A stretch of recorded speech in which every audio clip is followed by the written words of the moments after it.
We're snuggled up by the fire for another classic holiday tale. Today I'm reading Rudolph the Red-nosed Reindeer. I hope you enjoy this story.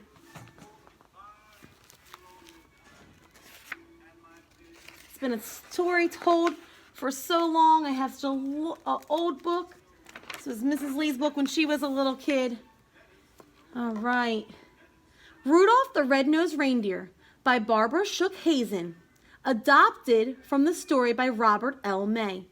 Pictures by Richard Scarry. Here we go.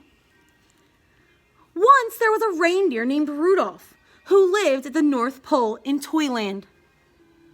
Rudolph was younger and smaller than the other reindeer. They all had proud, tall antlers. Rudolph's antlers were only tiny stubs. Worst of all, Rudolph had a nose that was big and bright red. It was so red it glowed in the dark.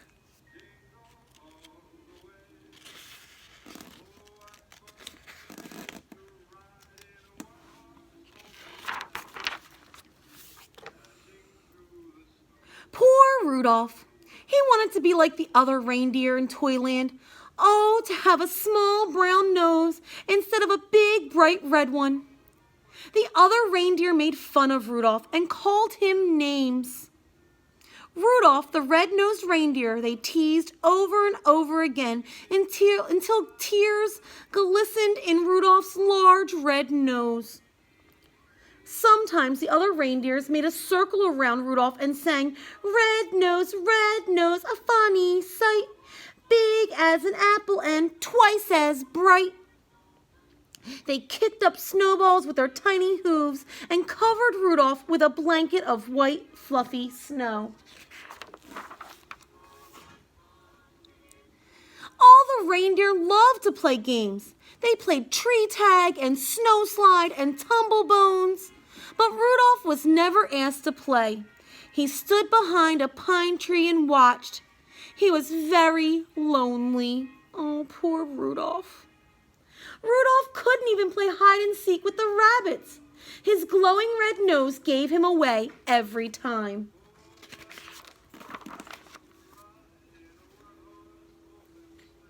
Before Christmas Eve, Santa's elves posted a sign on the gate to Toyland. Santa's team choosing time, he sighed. The sign said, all the reindeer were asked to line up at 8 o'clock in the meadow. Santa Claus was coming to choose the team that would deliver presents to every good little boy and girl in the world. The reindeer fairly danced with excitement when they heard the news. They pranced and tossed their antlers and pawed the snow ground with their hooves. Each reindeer hoped he would be chosen to guide Santa's sleigh. It was the greatest honor a reindeer could ever have. Rudolph sighed. He was ashamed to have Santa see his bright red nose, so he decided to hide. At 8 o'clock, when all the other reindeer had gone to the meadow, Rudolph hid in a toy pirate chest that the elves had built. It had a heavy wooden lid and big brass hinges. No one would ever find him there. In the meadow, all the reindeer in Toyland except Rudolph stood in a line while Santa inspected them. Santa chose carefully. Only the fastest, the strongest, and the best reindeer would do. I think Dasher will be fine. He's the biggest reindeer, said Santa. Dasher wrote his elf assistant in a big book. And Dancer is the strongest, said Santa, pulling his beard. Dancer, wrote the elf.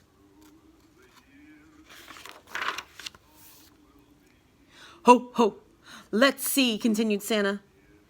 Here's Prancer, and here's Vixen. They make the smoothest landings on rooftops. Comet is the fastest, and Cupid is the most sure-footed, said Santa. I pick them. And last, said Santa, I choose Donner and Blitzen. They're the best at twisting over treetops and skimming over telephone poles. The reindeer and Santa's team were very happy. They rubbed noses, they danced and clinked their antlers together. Even the reindeer who weren't chosen were given good jobs. One was to try out electric trains, another to cuddle Christmas kittens. The only reindeer without a job was Rudolph.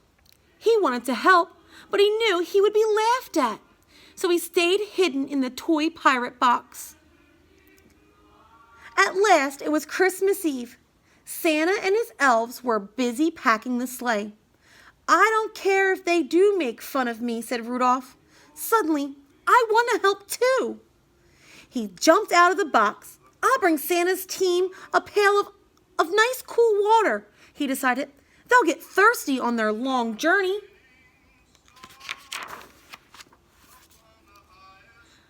The night was bitter cold and terrible fog covered all the earth.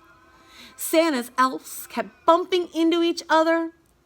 As they hitched up the team, they could hardly see as they put on each bright red harness and tied each jingle bell. To make matters worse, Dasher and Dancer were fighting over who was the lead reindeer. "I was chosen first," said Dasher, stomping angrily. "But you always trip over the moon," said Dancer, kicking a falling star. Even Santa was cross. "We'll never get there if you two don't stop quarreling," he said. "And where is my Christmas list? Dash it all, I can't see a thing in this fog." Just then, a soft red glow lit up the snow. "Oh, thank goodness," said Santa, suddenly jolly again. "I've found my list. Ho, ho, ho. I must have tucked it in my belt." "Who brought this fine lantern?" asked Santa. "I must take it with me. Why, I can see perfectly now." "It's not a lantern," said Rudolph, trembling. "The light comes from my nose." "Rudolph the Red-nosed Reindeer," said Santa. "I'm certainly glad to see you. Your light will guide my sleigh tonight. I appoint you head of my team and #1 reindeer in the world." Rudolph held his head up high. Proudly he pranced to the front of the team. All the other reindeers bowed. Donner and Dancer helped Rudolph put on his harness, and Cupid gave him a beautiful sprig of hollyberry. Then, down through the clouds and over the sleeping houses, Santa and his team flew on that foggy Christmas Eve. Leading the whole procession was Rudolph, the red-nosed reindeer. So if you see a soft glow in the sky on Christmas Eve, you can be sure that Rudolph, the most famous reindeer of all, is very near. I hope you enjoyed one of my favorite holiday stories, Rudolph the Red-Nosed Reindeer. Bye.